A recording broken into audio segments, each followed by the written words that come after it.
Welcome to The Beauty Shift, proudly sponsored by Critic. For thicker, fuller hair at every age and every stage of a woman's life. I'm Michelle Phillips. I'm a celebrity stylist and beauty expert, a national TV personality, and self-confidence coach. And over the years, I've worked with some of the most recognized faces in the world, helping them look and feel their absolute best inside and out. That ultimate inner outer wow. Now that's true beauty, my friends. Welcome to The Beauty Shift. I am your host, Michelle Phillips, and I am so grateful you are here today. And I believe that you are going to be super excited that you're here as well, because we have a very, very special guest. His name is Robert Holden. He's a psychologist, a teacher, a New York Times bestselling author. He's been featured on the Oprah Winfrey Show. He also has done some work with Maya Angelou. He has been on Good Morning America, and he's also appeared in major BBC documentaries seen by over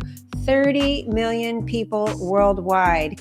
He's also worked with some of the biggest brands and CEO leaders in the world. He was one that worked on the Dove Real Beauty campaign. This is going to be an incredible conversation. So let's dive in and welcome Robert Holden to the show. Come on, let's go.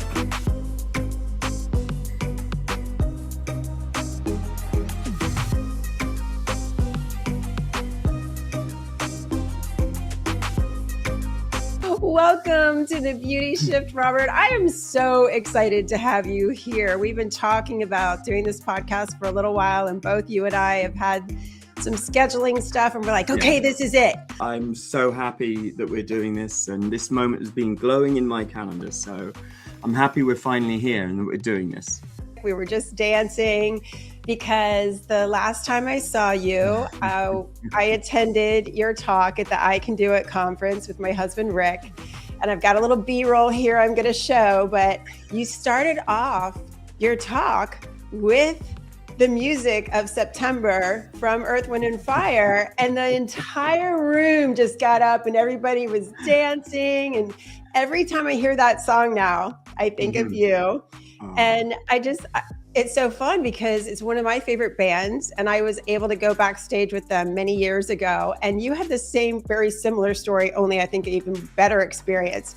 But why Earth, Wind, and Fire for you? Because for me, they are one of the bands that really sort of brings heaven down to earth, really. I feel like whenever you're listening to Earth, Wind, and Fire, it's like, how can you not move when you hear Earth, Wind, and Fire? It's just amazing.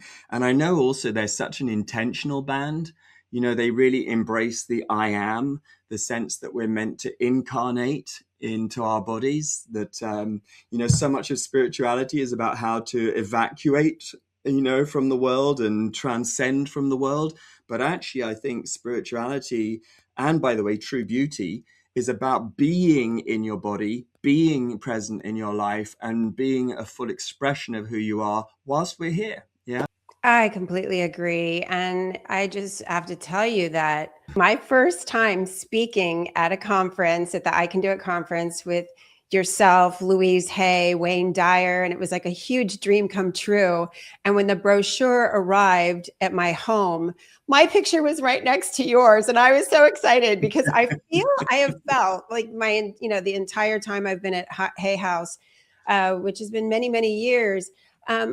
Your work resonates with me so much because working with Louise being a mentor to me, and a lot of the work that I do is teaching women self-love. And so I really feel deep down inside that you are the male version of Louise, that we got to know each other and really talk more about our work and how similar it is. Yet I didn't know until you told me that you were a very integral part of creating the Dove Beauty campaign. And I would love to you to share with everyone how that came to be and how your work really influenced that campaign. Yeah, I mean, the work with Dove and the Real Beauty campaign actually came through a consultancy that I used to run called Success Intelligence. And success intelligence is very much the work of creating definitions of success that are good for us and good for the planet. And I worked with entrepreneurs and organizations actually worldwide, pretty much full time for about 14 years. And one of those clients was Dove and the Real Beauty campaign. I was the coach to the president of Dove, Silvia Legnardo, also to the 3 vice presidents of Dove. And so that was an exciting project. I was also actually the leadership coach to the whole team. Wow. And I worked with them for about 3 or 4 years. This was actually when I managed to introduce to them the Enneagram, and we looked at the Enneagram of beauty, which definitely informed the work at the time. And I think the project for me remains really one of the most meaningful things that I've ever done. One of the great joys of working with the Enneagram, which is this ancient system, 2,000 years old, goes all the way back to Greek times and before, is that the Enneagram gives us this opportunity to explore subjects like authenticity, love, purpose, beauty, and really do it in a really in-depth way and take us beyond the stereotypes that we often get saddled with and that really become the bane of our lives as we try to meet these stereotypes. So for all those reasons, Dove will always remain very close to me in my heart. I've actually stayed in touch with a lot of the people at Dove all through the years, the last 20 years. And every now and then, if I get a call from one of them, it's a joy, and I'll do my best to work with them again whenever I can, because I still think it's one of the greatest projects ever. It had a huge effect on my work, profound effect on my work, because working as a makeup artist and a makeup, hair, wardrobe, everything for all these A-list celebrities, women would sit in my chair and tell me everything wrong with them before I even started. Can you cover this up? Can you make me look younger? Can you make me look thinner? Everything, we could see everything wrong with us, but we don't tend to look at what's right with us, what's beautiful about us. Absolutely. And so when this campaign came out, I was like, this is it. This is what I'm trying to teach women. Yet women were coming to me going, well, that's great, but can you just give me the makeup advice and the skincare advice and the hair advice? They didn't want to go that deep. But once your campaign came out, I think when people visually saw the difference between how we look at ourselves versus how other people view us, then it was like people started to go, oh, okay, I get it now. What was your experience working with that and actually making that come to life? Well, I want to emphasize that I think Silvia Legnardo in particular was, this really was her vision, and, a deep bow to her. At the time, we had this wonderful meeting really between the campaign and YouTube. YouTube was just starting, and I wonder if you've seen the 1 minute YouTube called Evolution that Dove did. I use it on my talks. You do? Great. Okay, because so that shows was the before and afters of what I used to create on movie and television and print sets. You know? And it's a speeded up film, isn't it? And essentially we have a model stand, who is being made up. Now, the model's already beautiful. I mean, I think this is the first thing to say. And then she is cosmetically enhanced, but I think more worrying than that, it was that she was graphically enhanced. Her neck was made longer. Up went this, up went the cheekbones. So suddenly she's not real anymore. And we measure ourselves against that. Yeah. So we're now measuring ourselves against an image. And of course, all of this was back in, now let's think, it'd be the early 2000s. So this really would have also been before selfies, filters, and everything that's happened ever since. Yes. But really, Sylvia's mission was that, all girls and all women, and actually also everyone, all men too, deserve to feel beautiful, deserve to feel handsome, deserve to feel lovable. what we have to do in order to have that come into play again and be in alignment with that is to recognize what we do to ourselves that makes us not feel beautiful. When I'm hired to do a speaking engagement, I'll bring up two women from the audience that are friends, and I'll say, okay, say it's Karen and Lisa. Karen, please tell Lisa what you think's beautiful about her. Of course, she can go on for days. Lisa, Yeah, what's beautiful about Karen? She can go on for days. Okay, Karen, what's beautiful about you? yeah, 9 times out of 10, women start crying yeah, yeah. because they can't identify what's beautiful about them. Not only do we beat ourselves up and all the things that, I've actually, from working with Louise, learning how to love yourself and your inner dialogue and your self-talk, we're comparing ourselves to what we see in the media, but I think it's getting worse and worse for women. And now I'm working with women who are entering menopause, and they're going through the same self-esteem challenges as when they were in their youth. I think it's like we live our life by chapters, and each chapter brings its challenges. It's Yeah. true, it does, and also its opportunities. I will say that.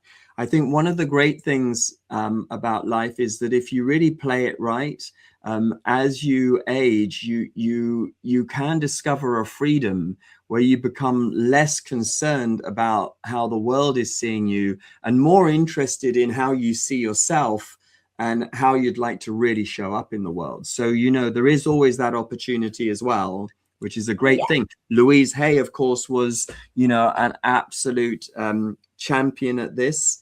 I was lucky enough to co-write a book with her called Life Loves You. I know. I love that book. Yeah. And by the way, that message right there is the starting point, I think, when it comes to real beauty. If you can begin to get a feeling for life loves you, and not just hear the words, but actually feel that for a moment, maybe you can even already just get a sense that something begins to soften in you. Yes. When Louise had her transformation, which began, by the way, at 49, all the way up until 49, none of this was on the cards for Louise, which, by the way, I think gives us all a great sense of hope. But when she had her transformation at 49, she began to consider the possibility that actually it's her thoughts and her thinking that was in many ways influencing the way she experienced the world and how she experienced herself. Therefore, if I was to choose some of my thoughts, and that would make a big difference. One of her first affirmations, which I think is brilliant, is I am beautiful and everybody loves me. That was her first affirmation. I am beautiful and everybody loves me. And if you listen to how Louise related to that affirmation, she said, I didn't believe it at first, but now this is a big but, deep down inside myself, somewhere I knew that was true. And it wasn't just true for me, it was true for everybody. Now that's the key to a great affirmation, is that it's an affirmation that speaks a truth. Anyway, she worked with this. I am beautiful and everybody loves me. And the noise, the objections settled down after a while. And sure enough, she began to notice that actually, certain things in the day did go her way. The traffic lights were green. There was a car park space for her when she needed it. And this is almost how we retrain ourselves into having an experience of life where we somehow realize that we are enough. Yes. That we really are enough, and that we all of us carry what the wonderful mystic Thomas Merton called a secret beauty. We all of us have a secret beauty. It's a secret beauty because for many of us, it's a beauty that we don't even know we have. Why? Because we're so busy judging ourselves. Yes. We're so busy judging ourselves that we never get to see each other. And in fact, Michelle, I would start, if we were looking at the Enneagram, like at point 1 on the Enneagram, the first teaching at point 1 is that you will never see who you are for as long as you're judging yourself. Because judging isn't seeing. This is the big mistake we all make. We think judging is seeing. It's not. When you judge someone, all you see is your judgments about that person. Similarly, if you judge yourself, all you're seeing is your judgments about you. We actually only get to see who we really are when we're not judging ourselves. I really want to segue into your new project, your new book, Mm-hmm. which I Yeah. was so grateful that you sent me. And it's Becoming Mm-hmm. Yourself, Yeah. which to me, the title right there, Yeah. Becoming Yourself. Mm-hmm. It's not about how to become someone else. Why is that so important? What kind of shift does that overall create for people? I think it's a message that many of us essentially haven't heard enough in our lives. You know, for a lot of the time, the message is that we have to be different, that we have to change, that we have to fix ourselves. And actually, my message in Becoming Yourself really is that we are all of us already beautifully made. The design is good. And if we were to trust the design, then actually our path of growth is not to make ourselves into a better person. The path of growth is actually to become more authentic, to express ourselves more freely, more fully, and more completely. So, a central message of my work for a long time has been that the work is actually to be able to give up self-improvement and to start practicing self-acceptance. No amount of self-improvement will make up for any lack of self-acceptance. So self-acceptance, what does that mean? Well, that means, what if you were to trust that you are already beautifully made? And what if you were to trust that by being your true self, that's your greatest expression of beauty right there? You're not going to see that if you're judging yourself. And you're also not going to see that if you're busy improving yourself. But I promise you this, if your path is a path of self-improvement, you will never, ever improve yourself enough to feel beautiful.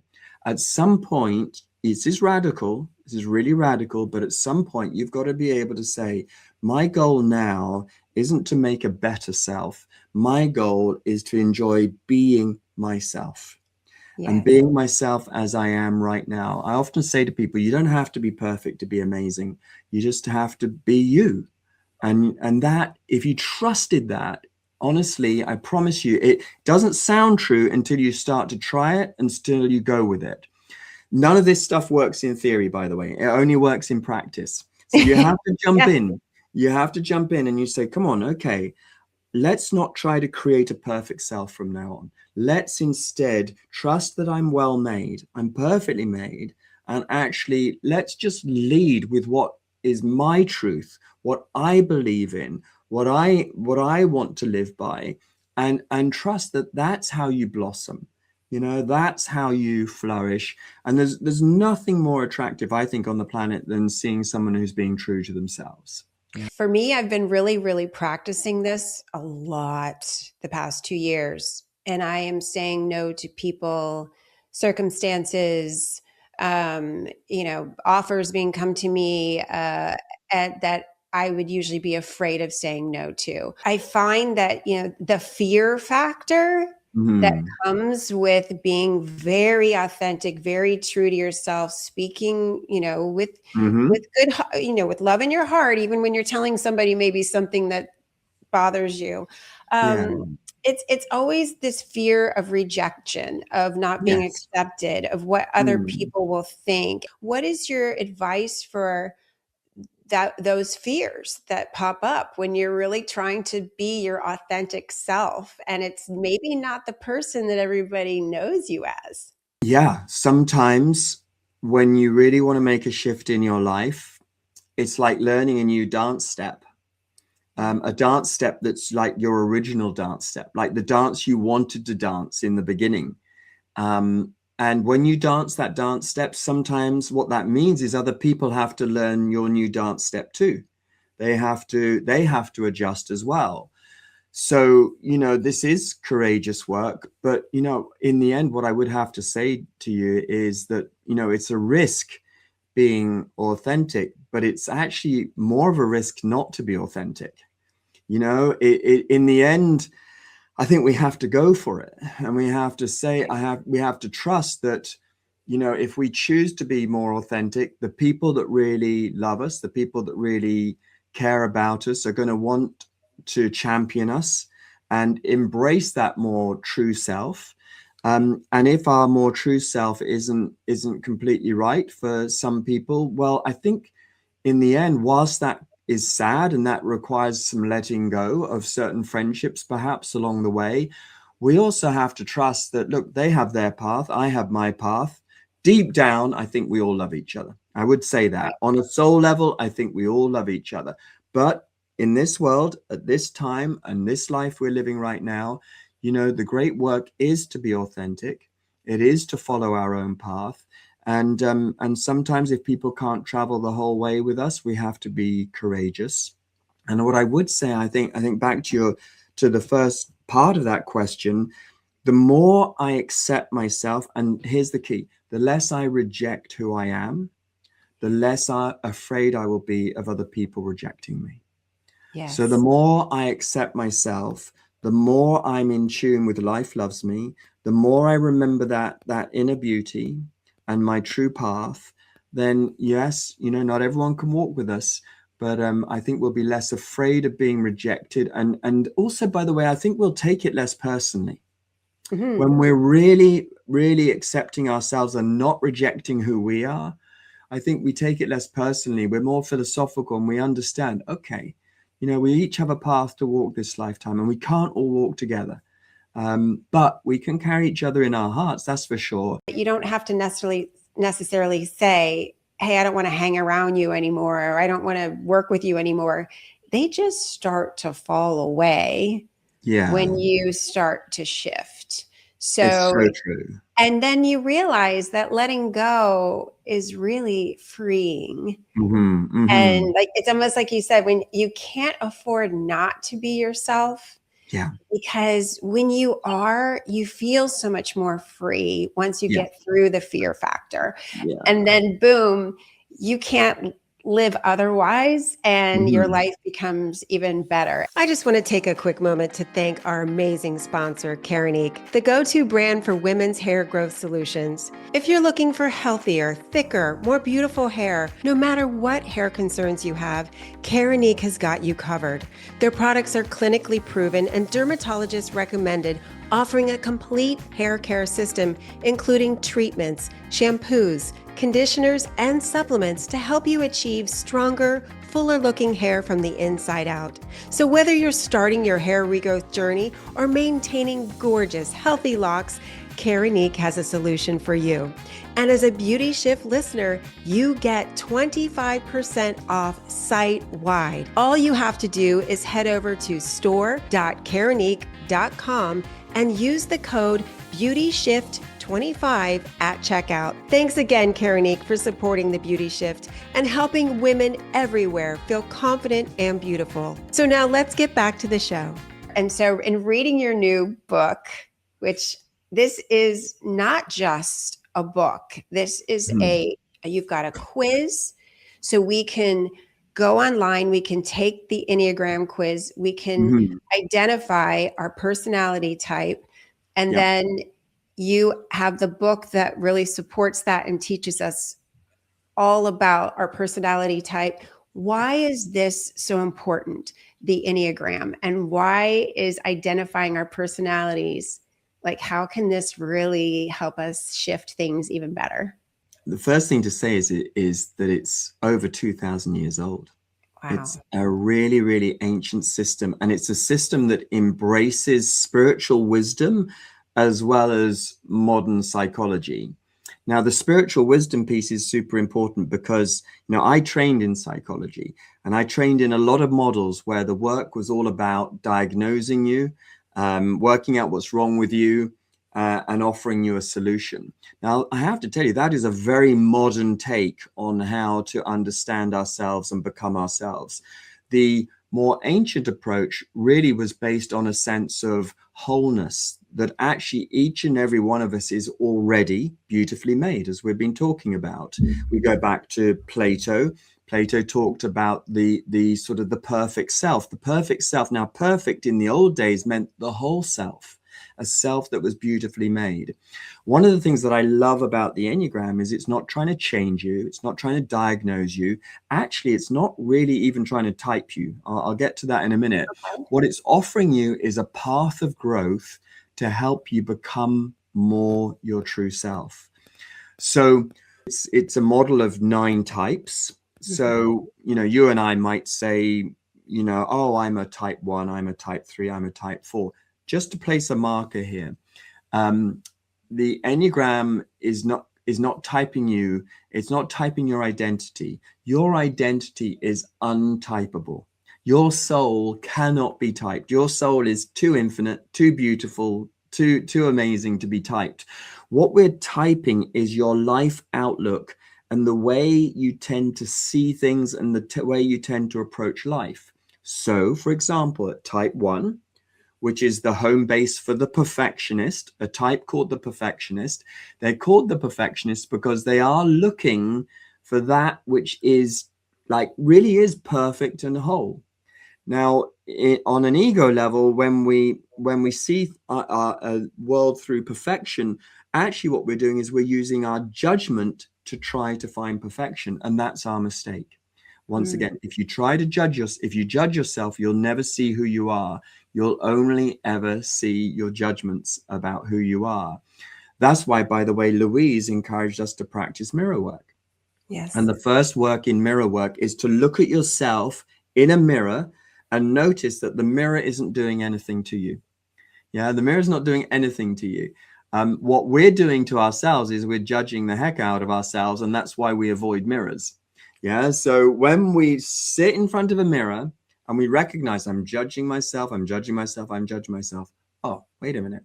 What would it be like to look into my eyes without judging myself? What would that be like? Here's where the miracle happens. This is when we're starting to practice self-acceptance rather than the habit of self-improvement. This is where we get into experience something very, very beautiful. There's a wonderful French writer, Anaya Nin, who talked about the deforming mirror of perception. She said, when we're growing up, our perception is like a deforming mirror. We never see ourselves properly because we have so many judgments about who we are. When we can relax some of those judgments just for a bit, we get a glimpse often that we're doing a lot better than we give ourselves credit for. And often when we practice self-acceptance, the miracle is actually our whole life starts to improve. Why? Because we've relaxed. We've come back to our true self. And often, there's nothing, again, more beautiful than seeing someone who's comfortable in their own skin, who's relaxed within themselves, and they're comfortable being who they are. They're not trying to be perfect.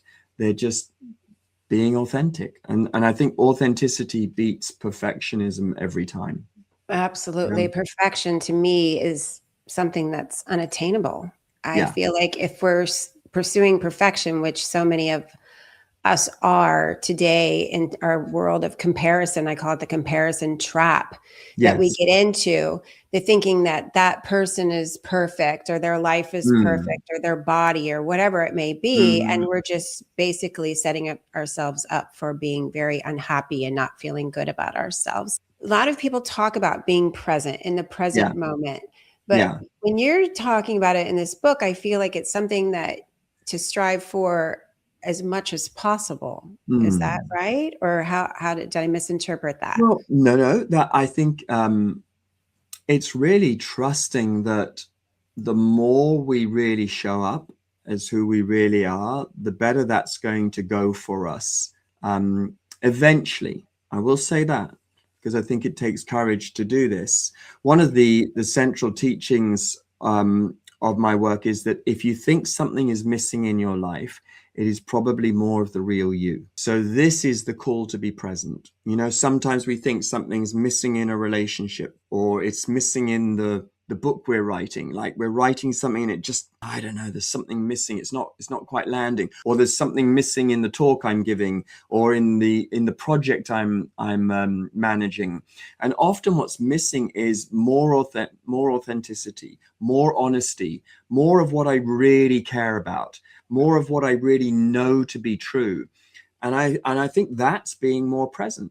A lot of us have this sense of, well, I'll be more present once everything gets better somehow. Or You know? calms down. Right. Yeah. Yeah, that's right. I give an example, like at point four, for example. Point fours are called the individualists. The healthy fours have this amazing capacity to help all of us, actually, but first of all themselves, turn their wounds into wisdom, to turn their wounds into beauty marks, to be able to see that actually, you know, some of the hardest times in our life, when if we've really processed it, if we really do the inner work, those so-called scars, those heartbreaks actually can become beauty marks if we really, really embrace them with love. You're speaking to my heart and soul, and it's what I write about too. Your beauty marks. Mm-hmm. I mean, they're these so-called flaws. There's no such thing. There are beauty marks, and the things that we've overcome and the difficulties that we've had in life, those are the things that make us grow and become even more beautiful as a person, right? Because we learn. There's no such thing as mistakes either. They're all opportunities to learn from and grow from. If we didn't have those, life would be just mundane. I mean, as much as I don't want to have a lot more. Yeah. Well, I think this is it, isn't it? It's like, actually, when we're going through those dark nights of the soul, when we're going through those heartbreaks, you know, none of us wish for those. None of us want more of those. But, you know, if it's taking a certain amount of faith with you on the journey, that actually what I'm going through right now, if I can grow through it, I mean, genuinely grow through it, you know, that I will come out the other side of this somehow enhanced. I will be more of my true self if I really take the journey.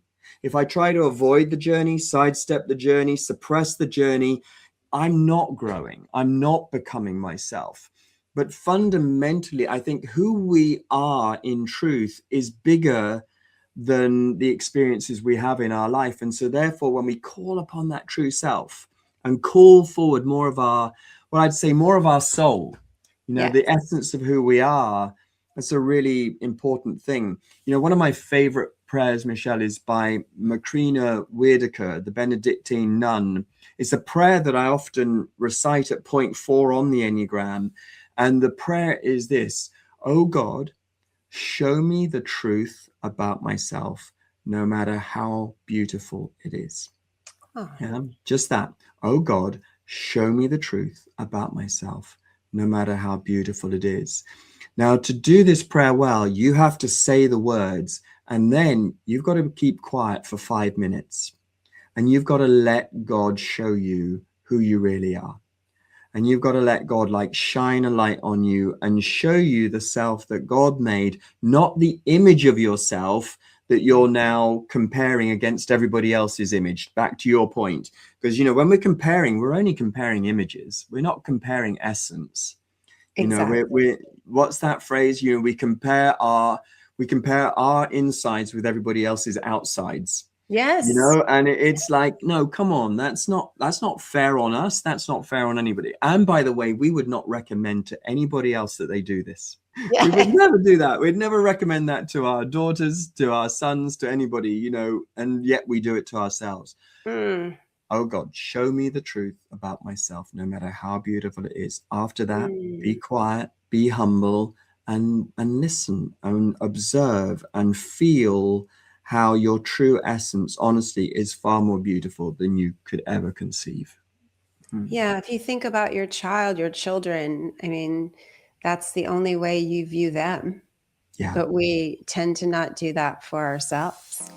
Before we wrap up today, I just want to say, wow, this conversation with Robert Holden has been so rich, so honest, and so full of heart that we couldn't possibly fit it all into one episode. I mean, we went on, and it got even better. So if something stirred inside you today and you feel inspired, first of all, I want you to trust that. This is the kind of conversation that opens doors within each of us. And the beautiful thing is, like I said, we're not done yet. We had a conversation that just continued, that I had to keep going and didn't want to stop. So there's a part 2 where we go even deeper and we talk about some stuff that all of us struggle with. And we talked about some solutions and some ideas that you can actually incorporate in your life today. I mean, after this conversation and even part 2, I feel as if you just kind of feel like a whole new you, it kind of hit the reset button for me. So if you'd like, just take a breath, let what you've heard just now land. And when you're ready, join us for part 2 of this powerful conversation. Okay? And for now, thank you for being here and for listening with an open heart and for continuing this journey with us. Take care. And just remember, you are beautiful just the way you are. I want to take a moment to thank our sponsor, Critic, for thicker, fuller hair at every age and every stage of a woman's life. I hope you enjoyed the show, and if you did, please feel free to share with your friends, and don't forget to subscribe so you don't miss an episode. And if you'd like to receive my free beauty and wellness gifts, just go to my website, michellephillips.com. I also invite you to join my social media community on Facebook and Instagram, Michelle Phillips Beauty.